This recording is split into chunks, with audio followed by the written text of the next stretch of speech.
Buenas noches, doctor y compañeros. El día de hoy vamos a hablar sobre la uropatía obstructiva, las infecciones de vías urinarias y las masas renales. A ver, pásale, por favor. Ya. En cuanto a una breve introducción, tenemos que recordar que el sistema urinario está compuesto por vías urinarias altas y por vías urinarias bajas. En las vías urinarias altas nosotros vamos a encontrar el riñón y los ureteres, mientras que en las vías urinarias bajas se encuentra la vejiga, la uretra y en el caso de los hombres la próstata. Pásale, por favor. Ya. Entonces, definiendo lo que es una uropatía obstructiva, esta es la presencia de dificultad o ausencia de conducción de la orina en cualquier zona del trayecto urinario, desde las papilas renales hacia el meato uretral externo. Esto va a generar una serie de trastornos funcionales y estructurales en las vías urinarias. La obstrucción del flujo urinario puede ser producto del bloqueo mecánico intrínseco o extrínseco y así generar cambios funcionales que pueden dar una oclusión fija del sistema de drenaje urinario. Ya. En cuanto a la etiología, como pueden ustedes observar, existe una amplia gama de causas, pero primero hay que tener en cuenta que aspectos que implican la gravedad y pronóstico del daño que puede generar esta uropatía obstructiva. Entonces debemos determinar primero si es unilateral o bilateral, en la cual establecemos si es congénita o adquirida, evolutiva o no evolutiva, aguda o crónica, equívoca o inequívoca. También es necesario determinar si es de causa benigna o maligna, en la cual vamos a analizar si es mecánica o funcional, parcial, completa, complicada o no complicada, infravesical o supravesical.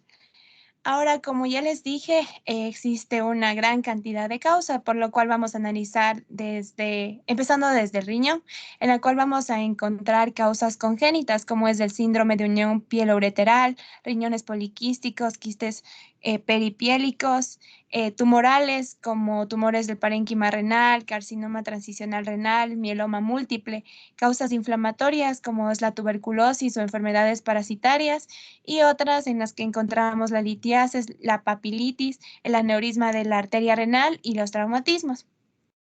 En las causas ureterales encontramos la estenosis, el uréter retrocavo, el ureterocele, el síndrome de Prune-Belly, el megauréter, el carcinoma ureteral, que son congénitas.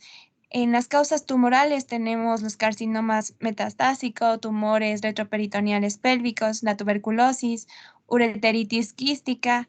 Igual hay causas inflamatorias como abscesos, amiloidosis, enfermedades parasitarias, litiasis, aneurisma de la aorta y traumatismo.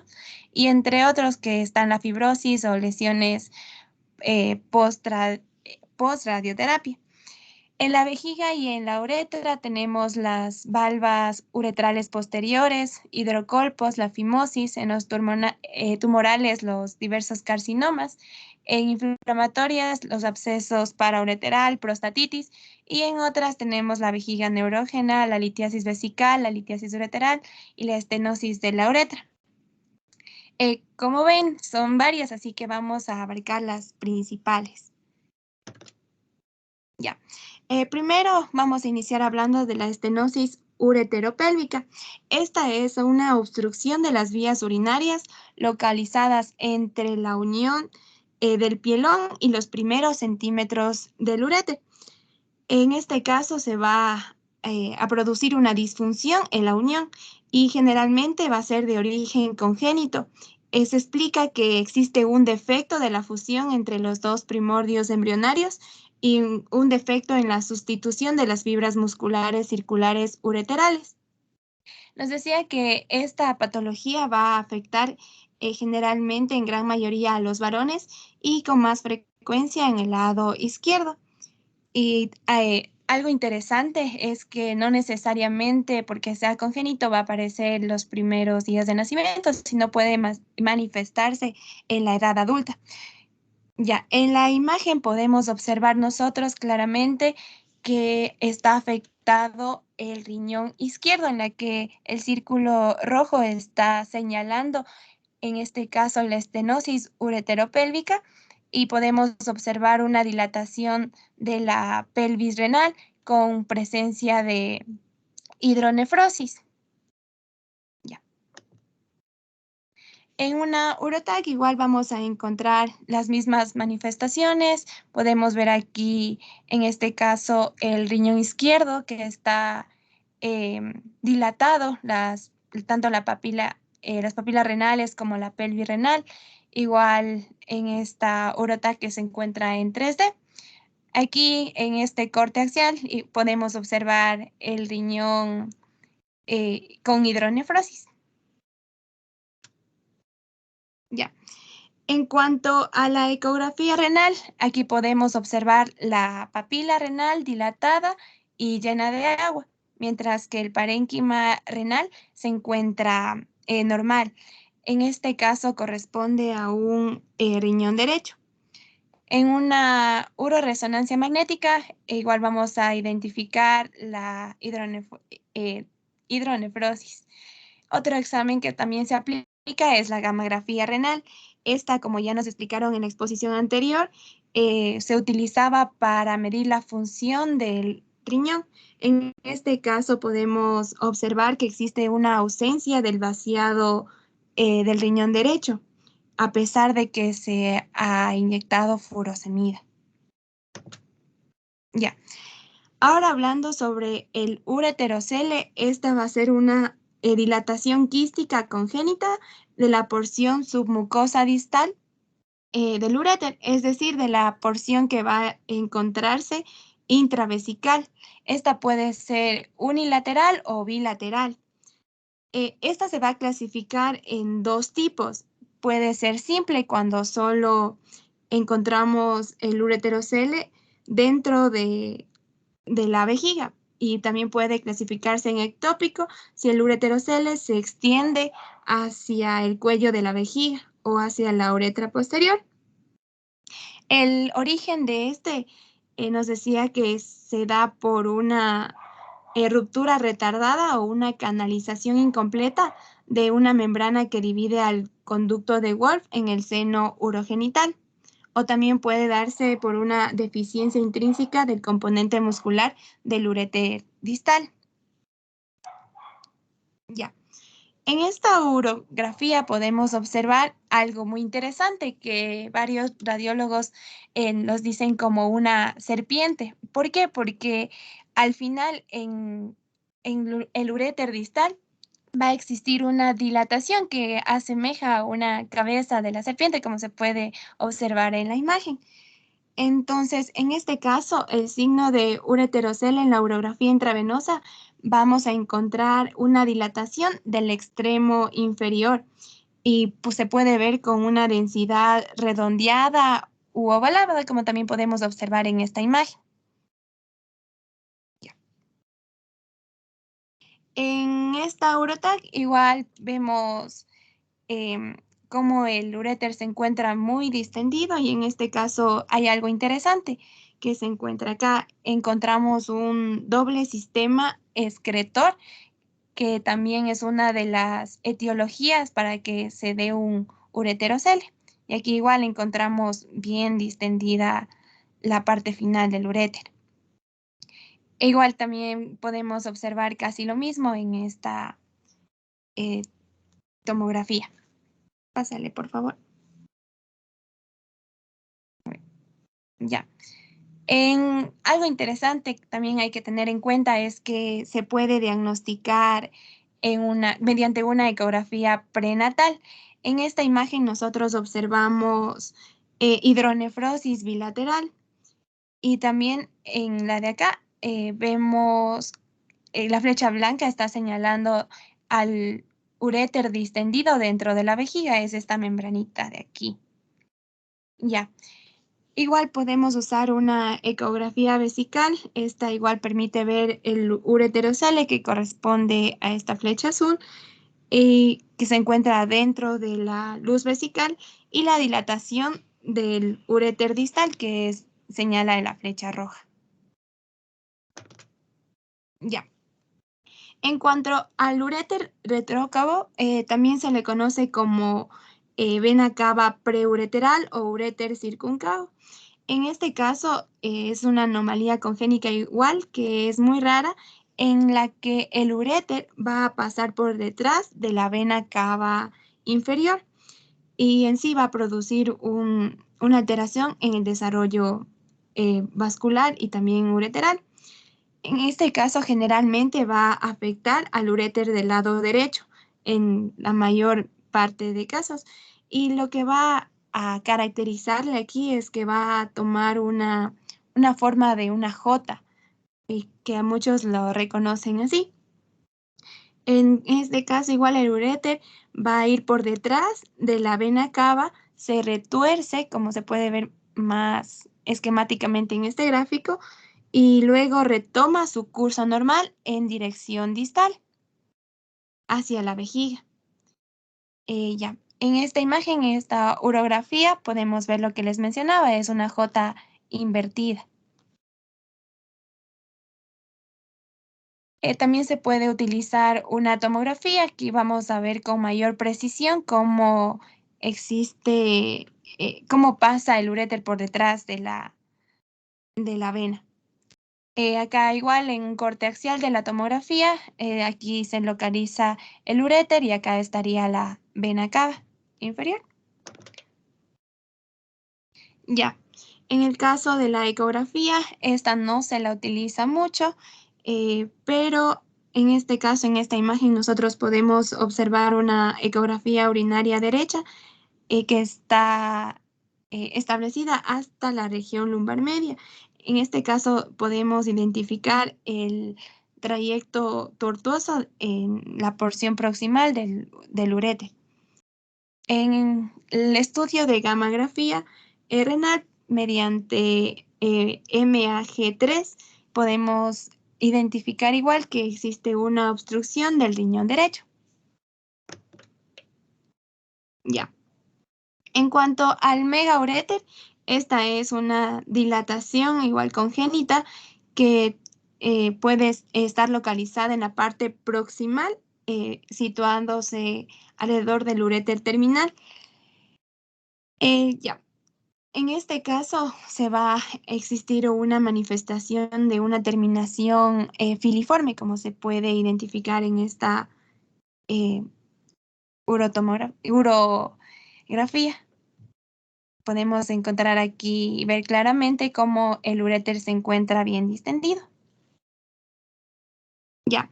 Ahora, con respecto a la litiasis, es la formación o presencia de cálculos en algún órgano del cuerpo, especialmente esto se forma en las vías urinarias y pueden formarse en distintos puntos, como se puede ver en este gráfico.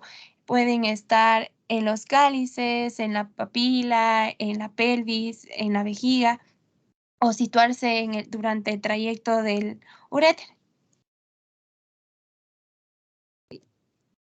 Ya. En esta imagen nosotros podemos identificar em, en un cálculo renal que está aquí localizada, señalada por la flecha amarilla. Mediante una radiografía renal también podemos identificar los cálculos, que igual se encuentra aquí, está aquí. Con una tomografía axial computarizada también se ve mucho más claro la litiasis. Y aquí podemos observar un ejemplo. Y la imagen corresponde a una urotomografía que muestra una fase tardía de eliminación del medio de contraste en la vía urinaria alta. Ya. Aquí tenemos más radiografías en las que podemos observar en distintos puntos los cálculos. Aquí encontramos una litiasis vesical que afecta a la vejiga. En este caso nos dice que es de oxalato cálcico. Y mediante una Urotag, igual como les mencioné antes, se ve mucho más claro un cálculo. Ya. En cuanto a los carcinomas, estos también pueden generar con mucha frecuencia obstrucción ureteral y generalmente se asocia mucho más una uropatía obstructiva con cáncer o neoplasias de cervix, de próstata, colorectal o cáncer vesical. Y puede darse en sí por dos mecanismos. La primera puede ser por invasión directa del uréter mediante infiltración y la segunda es un mecanismo indirecto que va a estar dada por la compresión extrínseca del tumor. En la primera imagen nosotros observamos un cáncer cervicouterino en etapa 2A. En este caso podemos ver el tumor en forma de barril que corresponde a toda la imagen que está la letra T, donde que le estoy señalando. Además, el cáncer cervicouterino se extiende hacia el tercio superior de la pared anterior de la vagina, que es la flecha blanca. Otro de los carcinomas es el cáncer colorectal. En este caso vemos un cáncer colorectal en estadio T2 que corresponde a las flechas negras. Ya. En esta ecografía lo que podemos observar es un cáncer de vejiga. Aquí, en esta parte, se encuentra la masa vesical que está en la pared posterior. Además, otro carcinoma que también influye en la uropatía obstructiva es el cáncer de próstata, porque va a generar una presión en la uretra y lo que no va a permitir el flujo de la orina hacia el meato externo. Aquí podemos observar cómo existe una gran dilatación de la próstata. Ya. En cuanto a las enfermedades infecciosas, algo que comúnmente puede afectar al flujo urinario es la tuberculosis. En esta imagen nosotros encontramos una urografía intravenosa en la que vamos a observar cómo el riñón izquierdo se encuentra muy dilatado y todo el sistema se encuentra irregular. Igual el uréter se encuentra tortuoso y está un poco dilatado también hacia el tercio distal. En esta resonancia magnética encontramos igual una anulación funcional del riñón izquierdo y también encontramos hidronefrosis. Ya, ahora para hablar sobre la hiperplasia prostática benigna, esta va a estar dada por la proliferación del músculo liso y de las células epiteliales. Generalmente en los hombres a partir de los 30 o 40 años empieza a aparecer focos de hiperplasia en el tejido glandular y fibromuscular. En este caso, esta hiperplasia se da cuando la proliferación celular excede a la apoptosis y como resultado a una estimulación del crecimiento. Entonces, a medida que se va agrandando, va a provocar la obstrucción mecánica, en este caso, por el crecimiento que se da hacia la luz uretral o cuello vesical. Ya. En esta urografía lo que vamos a encontrar es algo muy característico que se conoce como el signo de crecimiento prostático. Esta urografía está realizada en fase excretora precoz y vamos a encontrar que los cambios en sí, en general, que van a producir una hiperplasia es el levantamiento de los orificios de entrada de los uréteres a la vejiga y también hace que un jet ureteral que sea dirigido hacia arriba en vez de hacia abajo.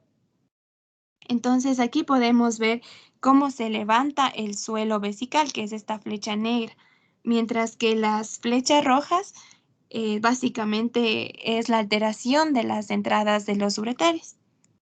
Igual acá podemos ver con un poco más de claridad.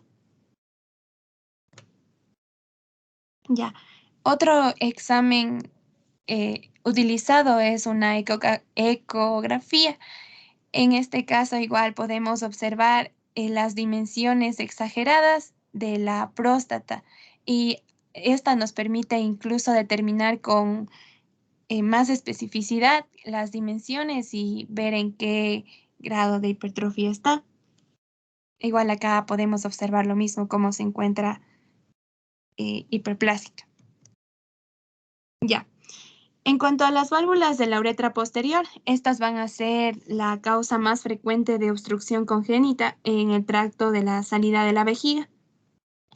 Lo que va a producir en sí es el bloqueo del paso de la orina a nivel de la uretra y van a condicionar un aumento de la presión tanto de la vejiga como de los otros sistemas, que el uréter produciendo incluso una hidronefrosis. Y eso es lo que vamos a encontrar en las radiografías. Como podemos observar en esta imagen, en una uretrocistografía miccional, existe una gran dilatación de la vejiga, puesto que no puede salir la orina. Aquí, justo aquí se identifica claramente la estenosis. También podemos identificar estas válvulas de uretra posterior mediante una ecografía prenatal. En la primera imagen, en la que les estoy señalando, igual vemos una mega vejiga y acá en la segunda vemos el signo de ojo de cerradura, que en sí es la vejiga agrandada. En cuanto a la estenosis uretral, esta va a producir una oclusión de la luz uretral y se puede deber a diversos procesos, tanto de cicatrización como de fibrosis de la mucosa, o debido a una cicatrización de tejidos adyacentes. Y lo que va a generar en sí es la obstrucción del tracto urinario inferior, generando alteración en la micción con un evento deterioro del tracto urinario. Igual, al no poder salir la orina, va a producir que la vejiga se distienda, los uréteres se distiendan. Aquí podemos observar igual claramente una estenosis. En este caso sería en la uretra vulvar. Ya. En esta uretrocistografía podemos ver datos de estenosis penoescrotal y de la uretra vulvar, que está señalada por estas flechas, aquí y aquí. Y en el ultrasonido ureteral vamos a ver una disminución del calibre de la uretra a nivel de la unión penoescrotal y en este caso de acá sería a nivel de la unión de la uretra vulvar.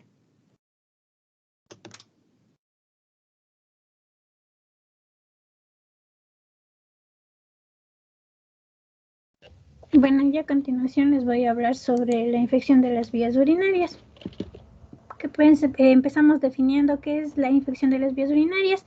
Pues esta se describe como cualquier infección que va a afectar a cualquier parte del tracto urinario, ya sea a los riñones, a los uréteres, la vejiga o la uretra.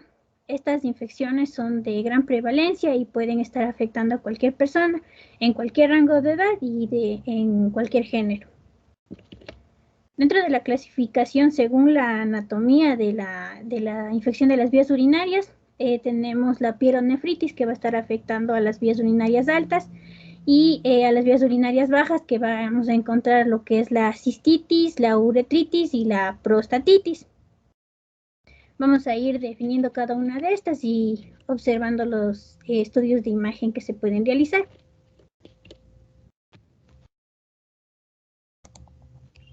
Ya, empezamos con la pielonefritis. ¿Qué es la pielonefritis? Pues esta es la infección del tracto urinario de las vías urinarias altas, donde se va a ver afectado la pelvis y el parénquima.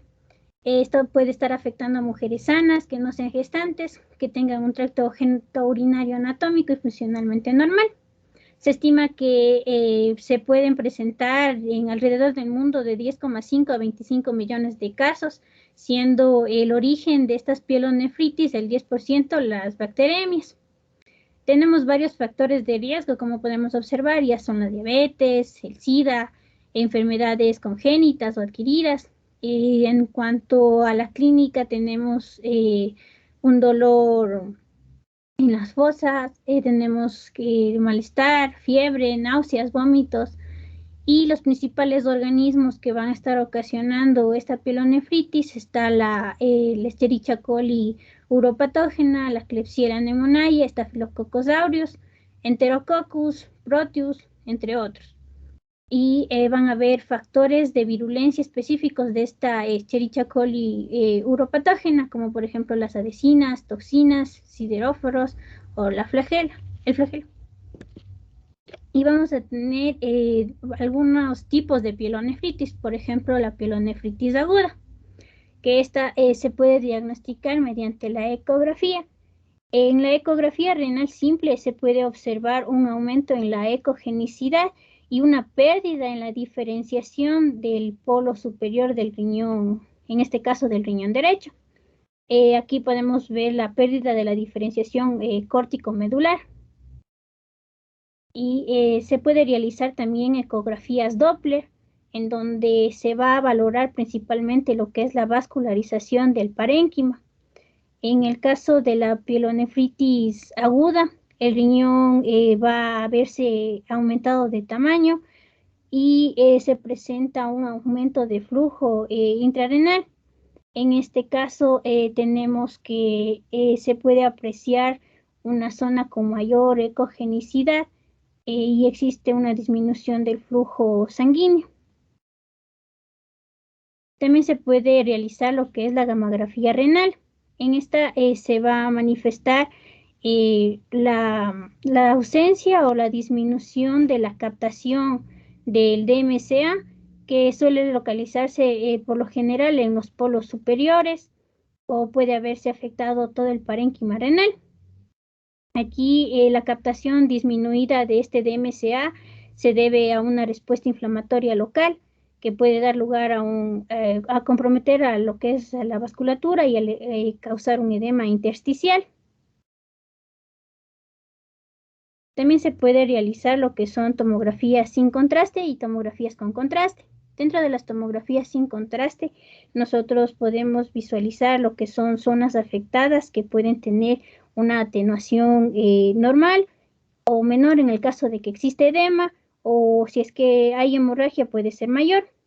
También aquí lo que es la fascia de garota y los tabiques perirenales se suelen presentar engrosados. Y en el caso de la tomografía computarizada con contraste, se puede visualizar que las áreas van a estar bien delimitadas, pero con baja captación, y se puede mostrar estriaciones en forma de cuña que van a estar irradiándose desde el sistema colector hasta la cápsula renal. En los casos más graves se puede presentar también nefrogramas persistentes o un engrosamiento del urotelio. ¿Qué pasa si hay una complicación de esta pielonefritis? Vamos a tener una complicación grave que se denomina la formación del absceso renal. Esta va a presentar una sintomatología similar a la infección urinaria febril grave.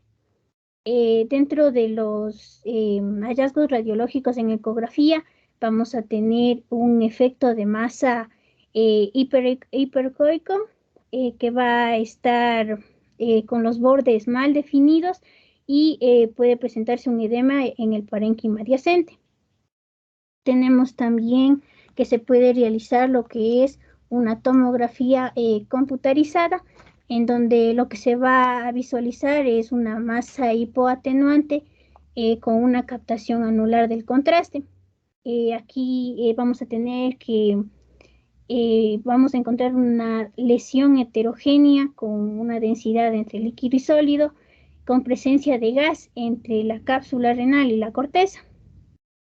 Esto va a estar sin eliminación del medio de contraste. Y vamos a tener también infecciones enfisematosas. Dentro de estas encontramos a la pielonefritis enfisematosa y posteriormente ya les hablaré sobre la cistitis enfisematosa. Dentro de la pielonefritis enfisematosa tenemos que esta es una infección necrosante, severa y que se caracteriza por la presencia de gas. Esta va a afectar frecuentemente a las mujeres y predispone a diabetes mal controlada. Para el diagnóstico de esa se puede realizar una radiografía simple de abdomen en donde se va a encontrar gas en las fosas renales que pueden aparecer de forma de moteado o una disposición radial que a veces va a tener una extensión perirenal. Y también se puede realizar la tomografía computarizada. Esta es la técnica de elección para la pielonefritis enfisematosa, en donde se permite ver la extensión y las posibles litiasis que se puedan existir. En cuanto a la ecografía, vamos a tener que aquí se puede presentar como un riñón agrandado, en donde va a aparecer con ecos de alta amplitud y se va a presentar como una sombra acústica, que como que si fuera una sombra sucia, la denominaba. En cuanto a la pielonefritis santo-granulomatosa, esta es un proceso granulomatoso en el ámbito de una infección crónica que puede ser debido a una reacción supurativa que va a desarrollarse en una obstrucción crónica, ya sea por litiasis, una estenosis o un tumor. En esta es frecuente encontrar lo que son los cálculos coraliformes. Para el diagnóstico de esta se puede realizar una ecografía en donde lo que principalmente se puede hallar son litiasis, calcificaciones parenquimatosas centrales, si es que el riñón se encuentra agrandado o no, o si es que hay una pérdida de la diferenciación córtico-medular. En esta imagen lo que podemos observar es una ecografía de lo que es el riñón izquierdo, y aquí se va a mostrar en la flechita de color amarillo lo que son los cálculos coraliformes, y en lo que es la puntita de la flecha vamos a tener una litiasis de menor tamaño. También se va a producir una dilatación calicial con contenido ecogénico. En las flechitas de color azul se pueden visualizar. Esto puede ser pus o detritus, y se puede visualizar en lo que está la estrellita, lo que es la pérdida de la diferenciación córtico-medular. En cuanto a la tomografía, tenemos que en esta se puede visualizar lo que son masas hipoatenuantes que a veces tienen calcificaciones, o también se puede visualizar burbujas aéreas que se pueden encontrar en la fascia de Gerota. Tenemos que esta permite identificar principalmente la extensión de la afectación retroperitoneal. En esta imagen tenemos que lo que se va a mostrar principalmente es en la flechita de color blanco. Tenemos los cálculos coraliformes. Tenemos también lesiones quísticas en la mitad inferior del riñón izquierdo, que está con la flechita de color azul. Y también se puede mostrar lo que son adenopatías paraórticas izquierdas, que se está mostrando con la flechita de color amarillo. Y seguimos con la cistitis, que era una infección de las vías urinarias bajas y que va a ocurrir de manera esporádica o recurrente, y de igualmente va a afectar a mujeres sanas que sean no gestantes y que también pueden tener un tracto genitourinario anatómico y funcionalmente normal. Esta va a ser una inflamación aguda o crónica de la vejiga, y generalmente va a estar ocasionada por infección bacteriana. Igualmente tiene factores de riesgo como es el sexo femenino, una historia de infección urinaria, la actividad sexual, una infección vaginal, diabetes, obesidad o una susceptibilidad genética. En cuanto a la clínica, vamos a tener la frecuencia de urgencia urinaria, la disuria, un dolor suprapúbico, nicturia, hematuria, un malestar. Y principalmente los organismos causantes de esta cistitis, de igual manera va a ser lo que es la Escherichia coli uropatógena, la Klebsiella pneumoniae, Staphylococcus saprophyticus, Enterococcus faecalis y otros. Y dentro de los factores de virulencia selectivos de esta Escherichia coli uropatógena, tenemos las adhesinas, toxinas, los sideróforos o la cápsula. Esta cistitis se va a realizar el diagnóstico por imagen para conocer lo que es la morfología y el funcionamiento de las vías urinarias. Y se puede realizar a varones, a niños menores de 5 años o a mujeres con infección recurrente con posible patología urológica. La prueba que se realiza es una cistouretrografía miccional, donde lo que se va a evaluar es durante el relleno vesical, durante y después de la micción, y se debe monitorizar lo que es la presencia del reflujo y el grado del mismo. Aquí tenemos una cistouretrografía esta es una normal, pero ¿qué pasa si es que hay un reflujo vesicoureteral? Vamos a tener aquí una serie de grados, ¿no? En la primera imagen tenemos un grado de tipo 2, en donde se caracteriza porque se va a ver el reflujo y va a afectar a lo que es el uréter, la pelvis y los cálices. Y en esta no va a haber dilatación. En cambio, en la imagen B vamos a tener un grado 3, en donde ya se va a ver afectado lo que es el uréter, la pelvis renal y los cálices con dilatación moderada. En este caso, aquí vamos a tener que también se asocia con un doble sistema, un doble sistema colector, que va a estar señalado con las flechitas rectas y las flechitas que están en forma curva, ¿no? Y en la imagen C vamos a tener un grado 4, en donde ya se va a ver, este reflujo ya va a estar afectando a lo que es el uréter, la pelvis renal, los cálices, pero aquí sí va a haber una dilatación moderada y tortuosa. Y en el gráfico D vamos a tener un grado de tipo 5. Aquí va a haber una gran dilatación de lo que es el uréter, también va a ser tortuoso, y al igual que va a haber gran dilatación de la pelvis renal y los cálices. Tenemos otro tipo de estudio de imagen como la ecografía vesical, que nos sirve también para diagnóstico de, por ejemplo, la cistitis infecciosa, en donde se ve en la ecografía se va a ver un engrosamiento difuso de la pared vesical, y en algunos casos se puede ver también la formación de pseudopólipos que son imposibles de diferenciar con los tumores. También tenemos la malacoplaquia. Esta va a ser una reacción granulomatosa por una infección crónica, generalmente también por la Escherichia coli, o es más raramente por tumores. Esta puede haber nódulos en el parénquima renal que pueden estar difusos o que pueden supurar y formar abscesos. Para el diagnóstico de esta se puede realizar una ecografía vesical, en donde se puede ver si es que hay o no hidronefrosis o la presencia de masas parenquimatosas hipoecoicas en el riñón. En este caso vamos a tener una masa con base en la mucosa con invasión local de la próstata. Tenemos también la tomografía computarizada, en donde lo que se va a visualizar va a ser engrosamientos concéntricos de la pared urotelial, y que llega a ser a veces muy agresiva y que puede también llegar a afectar al espacio perivesical. En esta imagen tenemos que se aprecia el engrosamiento de la pared vesical. En la fosa ilíaca izquierda también se observa una lesión hipodensa con captación parietal.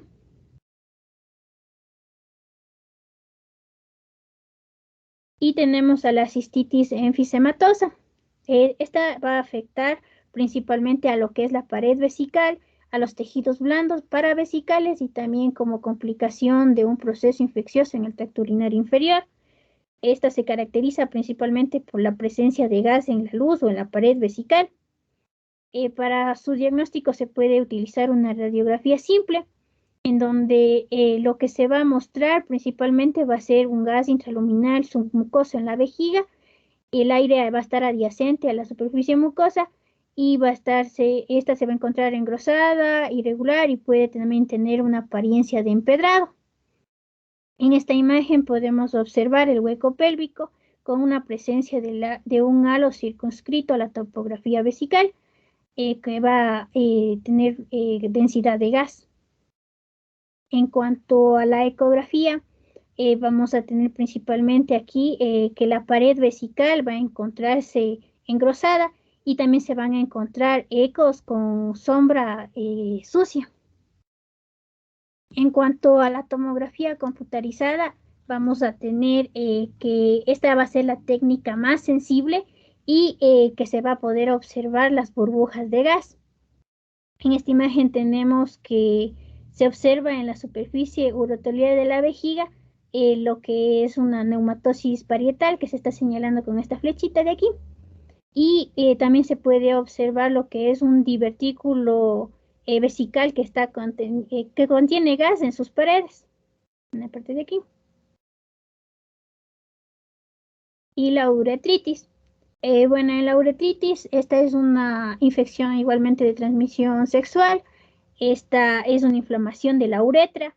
Se caracteriza por una aparición de exudado uretral mucopurulento, disuria o prurito en el meato urinario. Se clasifica en gonocócicas y no gonocócicas. Esto se da porque las bacterias principales que van a causar lo que es la uretritis tenemos a la Neisseria gonorrhoeae y la Chlamydia trachomatis. El diagnóstico de la uretritis se realiza por tinción de Gram, cultivo y técnicas de amplificación de ácidos nucleicos. Solo si es que existen complicaciones de esta uretritis se podría utilizar un estudio de imagen, como por ejemplo en el caso de la estenosis de uretra que ya habló mi compañera, que es una complicación de esta uretritis. Ahí se puede realizar el diagnóstico mediante un uretrograma retrógrado que va a consistir en la instalación de contrastes a través del meato urinario y se va a tomar una radiografía que nos va a dejar una imagen de la uretra en todo su trayecto y aquí se encontraría la estenosis. Dentro de otras complicaciones de uretritis también tenemos los que son abscesos periuretrales y la prostatitis, que también ya les voy a hablar a continuación. ¿Qué es la prostatitis? Pues esta es una infección urinaria parenquimatosa que es más frecuente en el varón entre la segunda y la cuarta década de la vida. En un 90% de los casos esta no es bacteriana, pero en un 7% de los casos sí se clasifica como una prostatitis bacteriana crónica. Sin embargo, esta es la principal causa de infección urinaria que es recurrente en el varón. Esta prostatitis se tiene 4 categorías. La primera es la prostatitis aguda bacteriana, la segunda una prostatitis crónica bacteriana, la tercera una prostatitis crónica o un síndrome doloroso pélvico que puede ser inflamatorio o no inflamatorio, y el cuarto que es una prostatitis inflamatoria sintomática y que se puede dar por histopatología. En estos casos, los estudios de imagen suelen ser irrelevantes, a no ser de que, por ejemplo, el paciente presente una hipertrofia prostática, por ejemplo, y que se realice una ecografía transrectal para visualizar esta hipertrofia prostática, como por ejemplo tenemos en esta imagen de aquí, hipertrofia prostática benigna con un glóbulo medio de crecimiento retrovesical.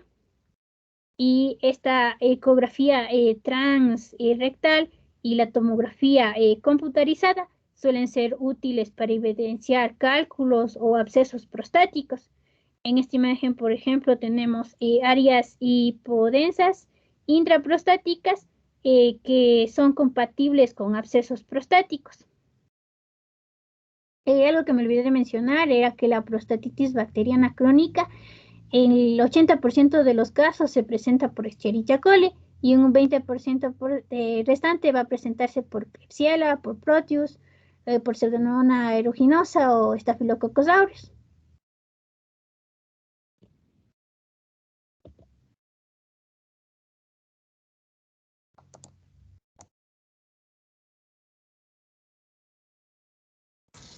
Bueno, a continuación vamos a hablar sobre las masas renales.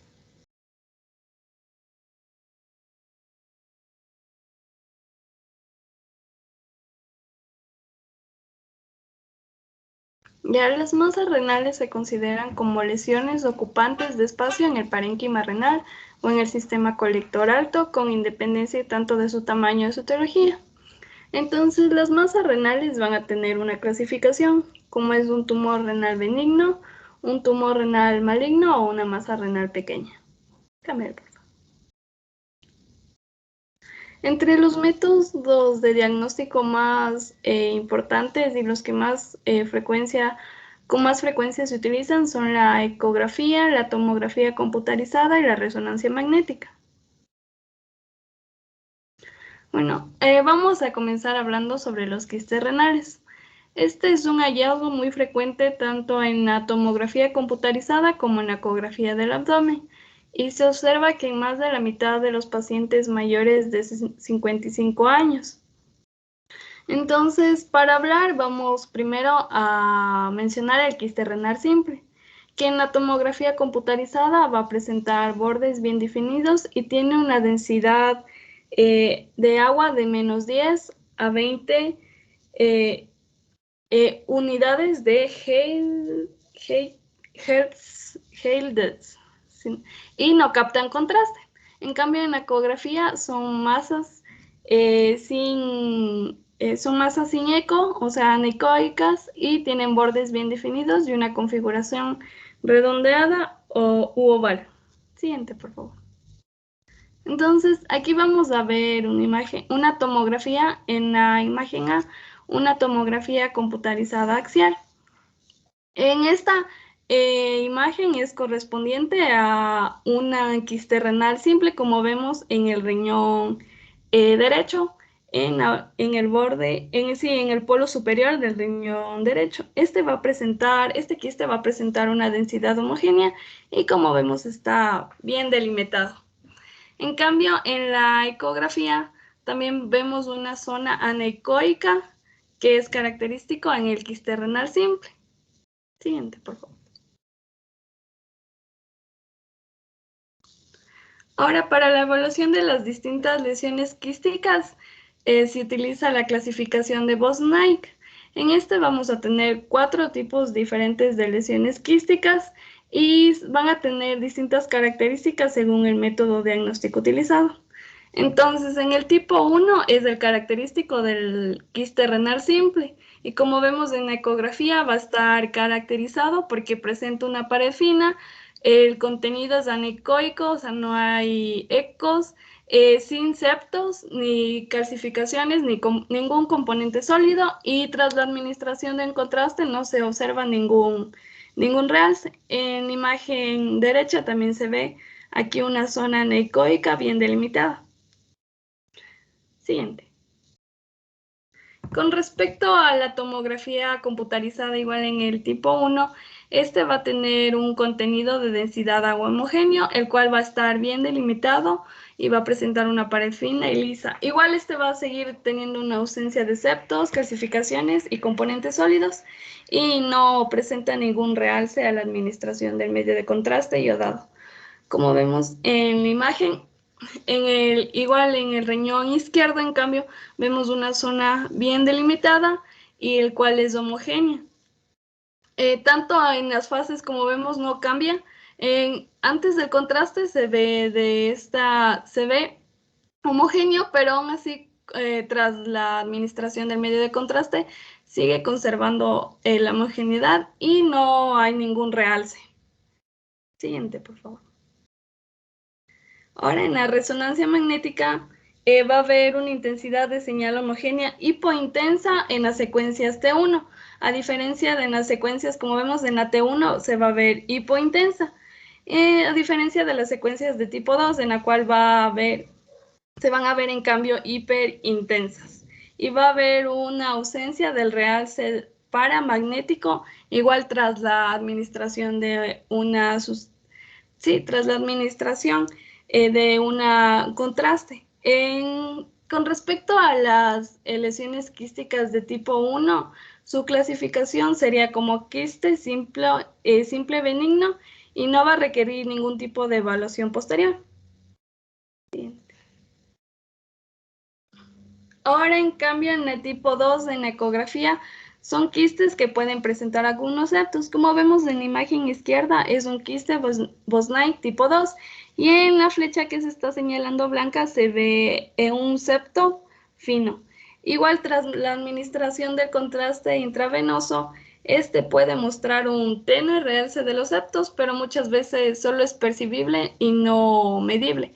Igual, en la imagen derecha vemos donde señala la flecha roja este septo bien fino y la zona anecoica. Siguiente. Con respecto a la tomografía computarizada, se van a mostrar como quistes homogéneos, hiperdensos y menores de 3 centímetros.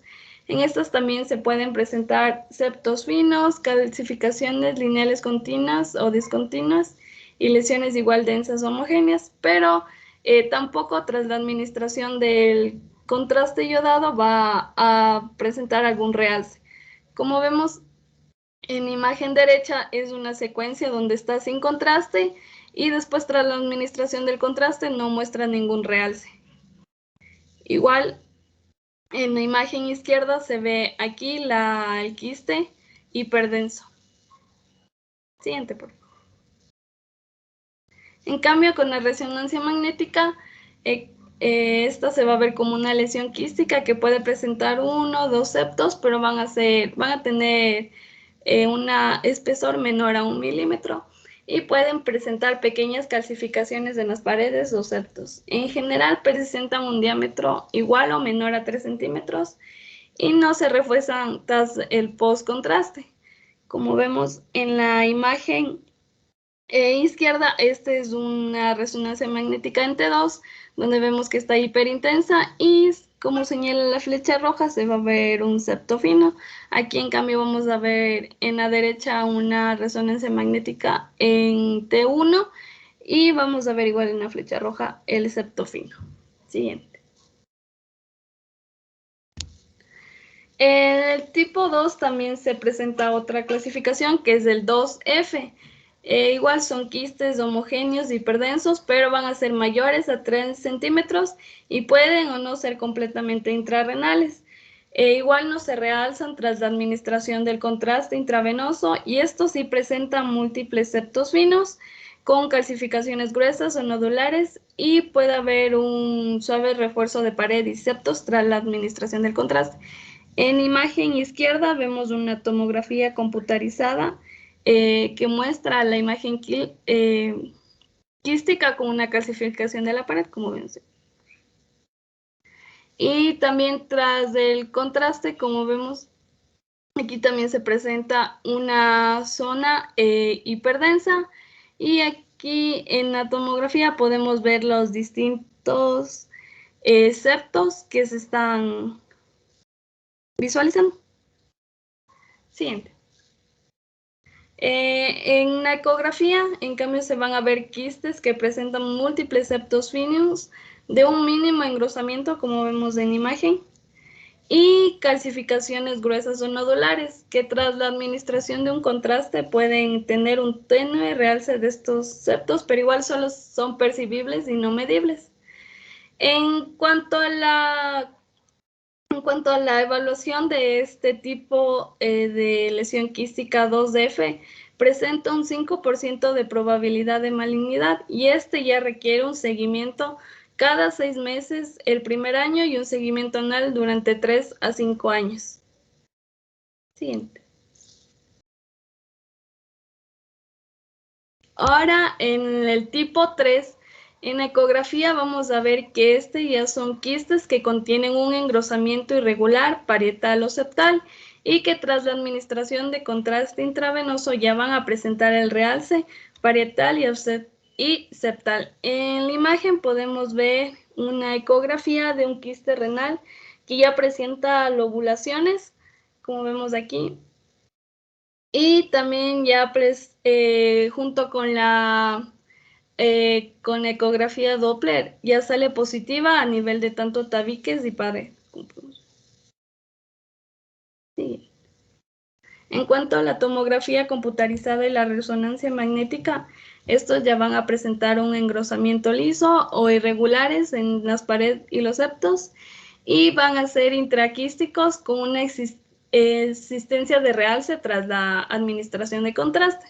Entonces, como vemos en la fase nefrótica, se encuentra hipodenso y en cambio en la fase excretora ya vemos los distintos engrosamientos y las irregularidades. En cuanto a la resonancia magnética, también vemos que en T1 se muestra hipointenso, a diferencia de en TEN2, donde ya se muestra hipertenso y con las distintas lobulaciones. Y este tipo de lesión quística tipo 3 presenta un 50 a un 70% de probabilidad de malignidad y estas ya tienen indicación de tratamiento quirúrgico. En cuanto a la lesión quística tipo 4 en ecografía, vamos a observar lesiones quísticas que además de los hallazgos que vimos en las lesiones quísticas tipo 3, ya van a contener nodos sólidos que se realzan. En esta imagen, como vemos, ya vemos una zona con los distintos nódulos sólidos que están realzándose, y en la imagen del lado derecho vamos a ver una ecografía que muestra una lesión renal cortical que es heterogénea y de paredes gruesas. Siguiente. En cuanto a la tomografía computarizada y la resonancia magnética, estos se van a presentar como masas sólidas con grandes componentes quísticos y que igual muestran realces nodulares fuera de la pared y de los septos interpuestos en el área quística. Además pueden presentar calcificaciones irregulares. En imagen izquierda es una tomografía computarizada de abdomen donde se muestra una lesión en el riñón derecho y el cual se realza tras la administración de contraste. Y en las imágenes del lado derecho son unas resonancias magnéticas. La primera es en T1 y que se ve hipointenso, y en T2 que ya se ve hiperintenso. En cuanto al carcinoma de células renales, estos ya son tumores malignos y es una de las neoplasia maligna renal más frecuente en los adultos. Tiene un predominio de 1,5 a 1 de varones sobre mujeres en su incidencia y tiene una incidencia máxima entre los 60 y 70 años de edad. Más del 50% de los carcinomas de células renales se detectan de manera fortuita al emplear pruebas diagnósticas, ya que la mayoría de los pacientes son asintomáticos. En el caso de que muestren síntomas, hay una tríada clínica clásica que es el dolor en el flanco, la presencia de masas en los flancos y hematuria. Siguiente. En cuanto a los estudios de elección, son la ecografía, que es útil para establecer la naturaleza, ya que sea que el carcinoma sea ya de naturaleza sólida o quística y sin irradiación. Entonces, en cuanto a los carcinomas de célula renal de tamaño pequeño, estos se van a ver hipercoicas, a diferencia de las que de las lesiones que siguen creciendo, las cuales se van a volver hipoecoicas. Además de estos, van a mostrar una pared gruesa irregular. En imagen del lado izquierdo vamos a ver una ecografía de un riñón, y donde está la M es la lesión quística, y se observa una masa como de densidad baja que afecta a la parte anterior del riñón izquierdo. Siguiente. En cuanto a la tomografía computarizada, esta se va a llevar a cabo antes y después de la administración del contraste por vía intravenosa. ¿Cuál es en sí la importancia y cuál es la información que nos aporta la tomografía computarizada? Nos va a permitir evaluar la función y morfología del riñón, Contralateral, la extensión del tumor primario con diseminación extrarrenal, la afección venosa, la presencia de adenopatías locorregionales y el estado de las glándulas suprarrenales y el hígado. Entonces, la tomografía computarizada se va a realizar bajo un protocolo de 4 fases. La primera es una fase basal, que esta va a ser antes de inyectarse el contraste intravenoso. ¿Para qué es útil esta? Es para detectar la presencia de calcificaciones y además de esto nos permite comparar el grado de realce de una lesión en las unidades Hounsfield. En cuanto a la fase corticomedular, esta se presenta aproximadamente 35 segundos después de que se inyecta el contraste intravenoso. Y este nos proporciona un mejor detalle tanto vascular, además que nos permite evaluar el grado de realce de la lesión y identificar la presencia de metástasis hipervasculares. La fase nefrográfica, esta en cambio se va a presentar 80-100 segundos después de la inyección del contraste venoso y esta es óptima para detectar y caracterizar masas renales, especialmente las que son pequeñas. En cuanto a la imagen A, tenemos que esta es una tomografía computarizada en una fase nefrográfica. En esta se va a ver un carcinoma de células renales claras que está confinado a lo que es la corteza y en el riñón izquierdo. En cambio, en la imagen B, esta es una tomografía computarizada en la fase excretora y se va a poder identificar las distintas estructuras como es los uréteres. Siguiente, por favor.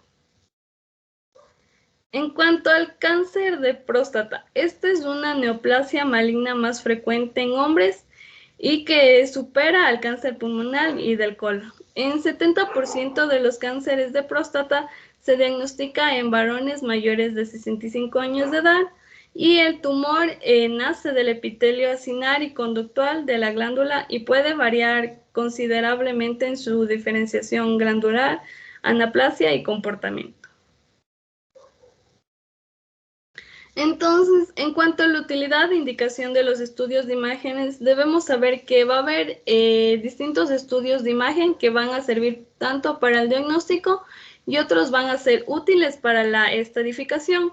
Entonces, para el diagnóstico es útil el ultrasonido transrectal con toma de biopsia y para la estadificación vamos a tener a la tomografía computarizada, a la resonancia magnética, a la tomografía computarizada por emisión de positrones, a la gammagrafía ósea con tenesio 99 y a los rayos X. En cuanto a las más importantes de la estadificación, podríamos decir que es la tomografía computarizada y la resonancia magnética.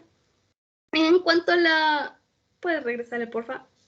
A la tomografía computarizada por emisión de positrones, en sí, su indicación principal es para la detección y la localización de metástasis, pero es poco útil para su diagnóstico primario. En cuanto a la gammagrafía ósea con tenesio 99, esta solo es bastante indicada en grupos de riesgo moderado y alto y es igual para el diagnóstico de ya presencia de metástasis ósea, al igual que los rayos X, que se utiliza para poder presenciar la existencia de enfermedad ósea metastásica. Siguiente, por favor. Ahora sí, en cuanto al ultrasonido o ecografía transrectal con toma de biopsia, en sí esta cumple un papel principal, que es guiar la realización de la biopsia transrectal indicada en el paciente con resultados o con la clínica que nos diga un indicio de cáncer de próstata, como es la elevación del antígeno prostático, tacto rectal positivo o la presencia de ambos. En cuanto a su distribución, el 70% de los cánceres del cáncer de próstata se encuentra en la zona periférica, el 20% en la zona de transición y el 10% en la zona central.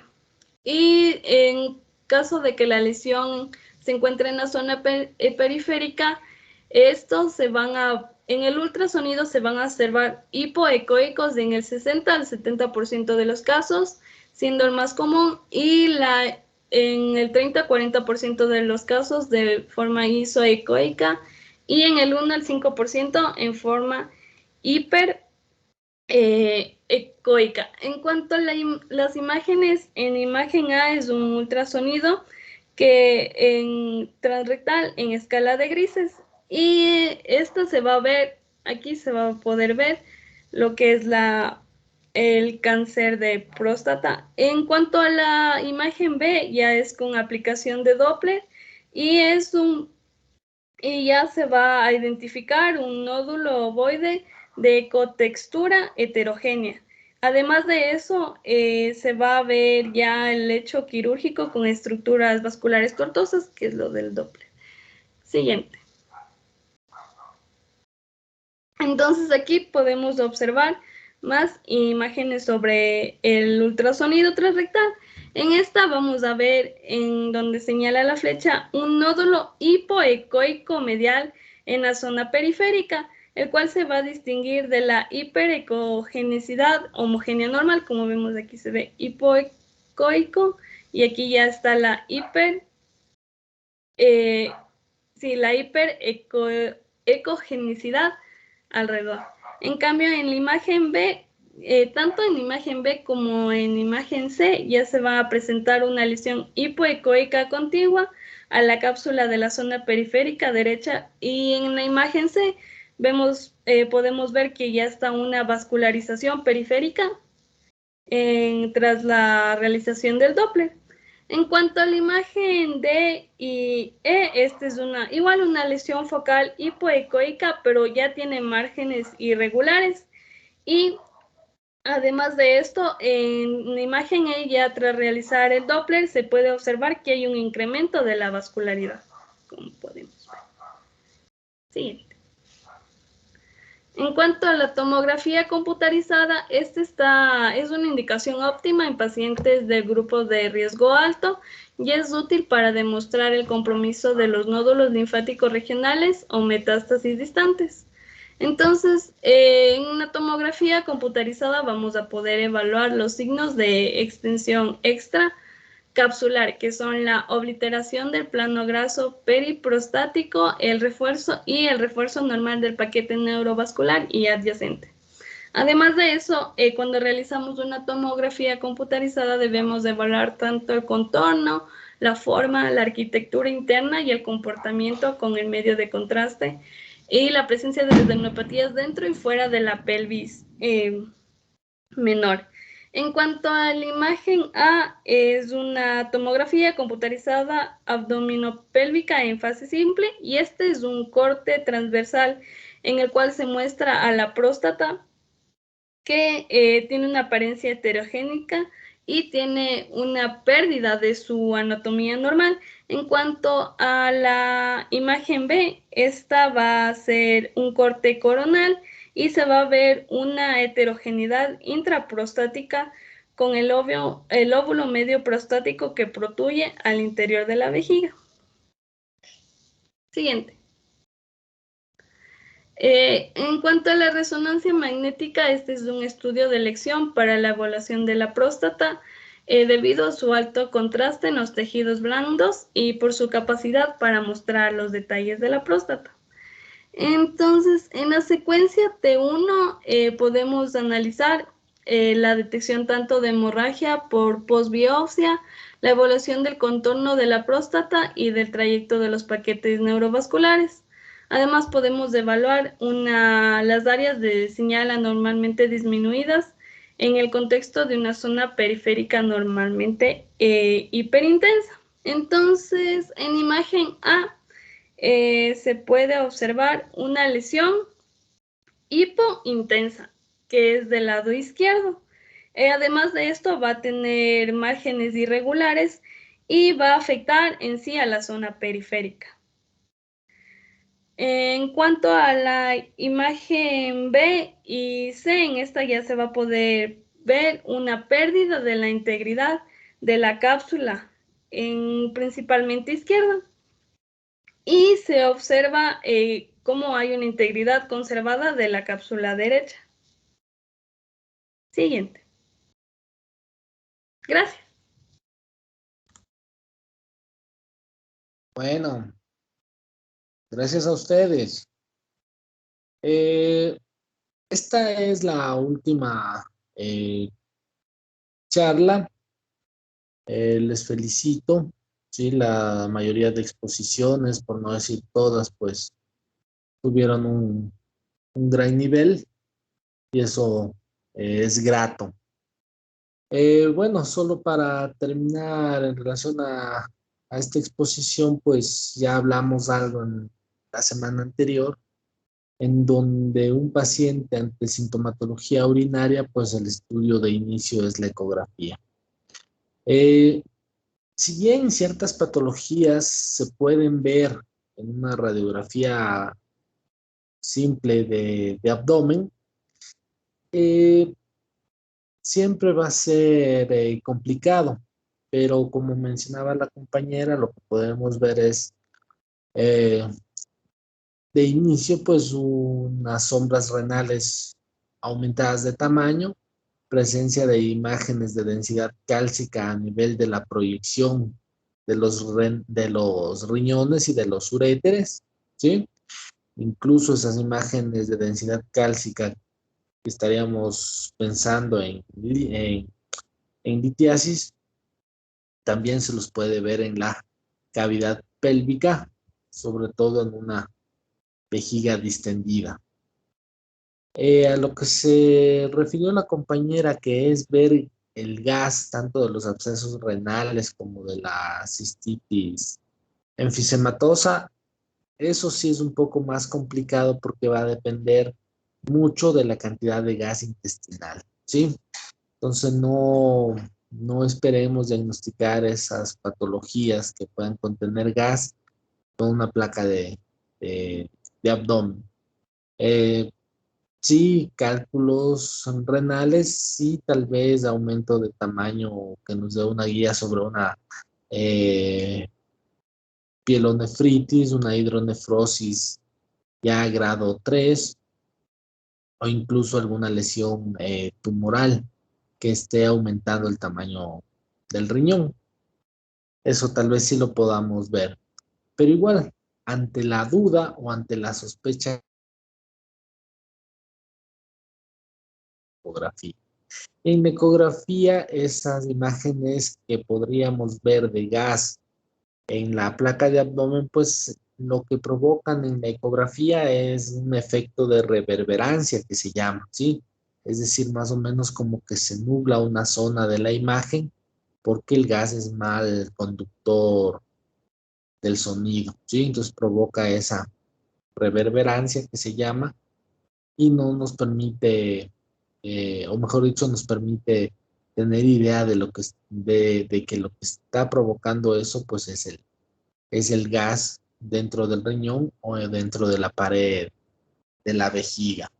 Y ante esos hallazgos, pues como comentamos en la anterior clase, pues el estudio que nos va a dar ya un diagnóstico mucho más certero, mucho más claro, pues va a ser la UroTac, en donde la compañera mencionó pues las 4 fases que nos van a permitir ver con mejor detalle el parénquima, ¿sí?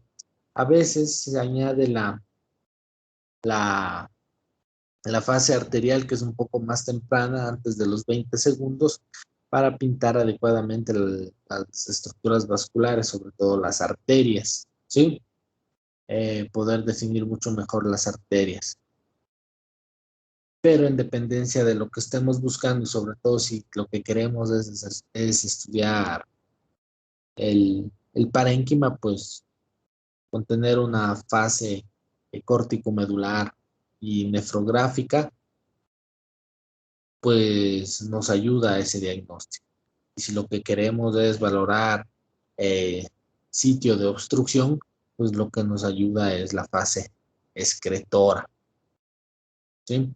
En lo que se refiere a la próstata, pues si bien la imagen nos ayuda, no se olviden que lo que es mandatorio es el antígeno prostático, ¿sí? Ese es el que nos da una guía de que algo está pasando. Me refiero sobre todo a lo que es cáncer prostático. El antígeno prostático es el que nos va a dar una guía de que algo malo está pasando en la próstata más que el tamaño, ¿sí? Se puede ver lesiones hipoecogénicas, como mencionó la compañera, por ecografía, tanto suprapúbico, pero sobre todo es más sensible el transrectal. Pero a pesar de observar esas imágenes, antes de realizar cualquier tipo de biopsia de esas imágenes, pues necesitamos una resonancia magnética, ¿sí? Que es más sensible, ¿sí? Pero no necesariamente específica, ¿sí? Entonces, eh, es, es no nos va a permitir como tal dar una lesión muy puntual de cáncer prostático, pero nos va a guiar sobre todo para las zonas de biopsia. En lo que se refiere al incremento de la próstata, pues hay también grados en dependencia del tamaño, ¿sí? De hiperplasia prostática. Grado 1, 2, 3 y 4, que en dependencia del peso o del volumen, pues se va a clasificar. Sabemos que en términos generales el valor normal de la próstata es de 20 centímetros cúbicos o 20 gramos, y en dependencia del crecimiento, pues incluso puede llegar a medir más de 80, que estaríamos hablando de un grado 4, y como causa de obstrucción baja. Eso sería en términos generales. No sé si tienen alguna duda, alguna pregunta. Si no tienen preguntas, pues les quiero pedir que por medio de su representante, pues necesito ya que el primer viernes de septiembre, que es el 3 de septiembre, me ayude ya recogiendo, obviamente digitalmente, la monografía, el cuestionario y el archivo de las diapositivas, como quedamos desde el inicio, ¿sí? El viernes 3 me tiene que enviar a mi correo. Estamos en contactos en ese sentido con su representante. No se olviden que son 40 preguntas de opción múltiple, una sola respuesta. Ese cuestionario será utilizado para el examen final. Entonces traten de hacerlo de la mejor manera, lo menos confuso, lo más simple y lo más práctico para ustedes y para sus compañeros. Pero también tenemos que evaluar y les vamos a tomar unas dos pruebas. La primera prueba le voy a enviar a su compañero representante los capítulos, va a ir del libro de Herring, unos 3 o 4 capítulos. Yo los voy a enviar en el transcurso de la noche, le envío los capítulos que van a estudiar, porque la prueba va a ser el próximo día viernes, ¿sí? Vamos a tomarlo por medio de la aula virtual. Van a ser 10 preguntas, opción múltiple, una sola respuesta. Van a tener 1 minuto por pregunta, y vamos a tener dos pruebas para completar pues las aportaciones de ustedes. ¿Alguna duda, alguna pregunta en ese sentido?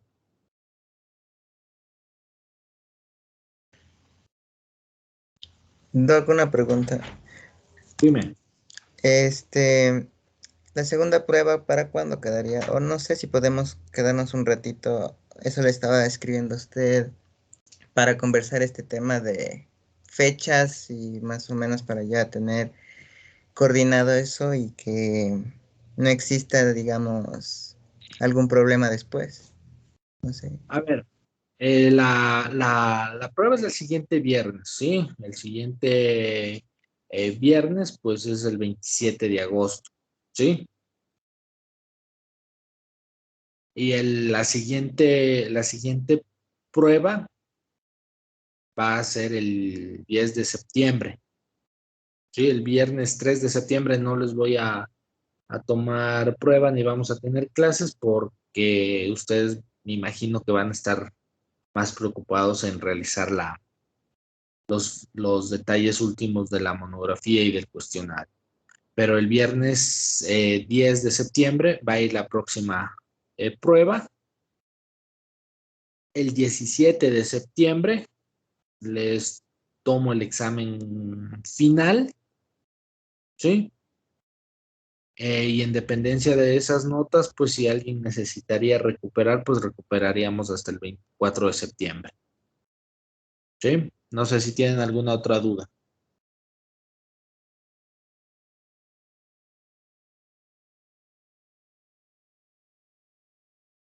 ¿No? ¿Ninguna? No, creo que no, Doc. Ya, entonces, nos contactamos con su representante por cualquier situación o cualquier eventualidad que pueda surgir, pero en términos generales, pues espero que todo esté claro. Y bueno, cualquier situación estamos contactándonos con su representante. Como siempre, pues un gusto haber estado con ustedes. Cuídense, cuídense, estudien y esperemos pues vernos ya sin pandemia en un otro momento. Muchas ¿Listo, gracias. chicos? Hasta luego. Gracias, Doc. Hasta luego. Hasta luego. Doctor, gracias. Es cierto.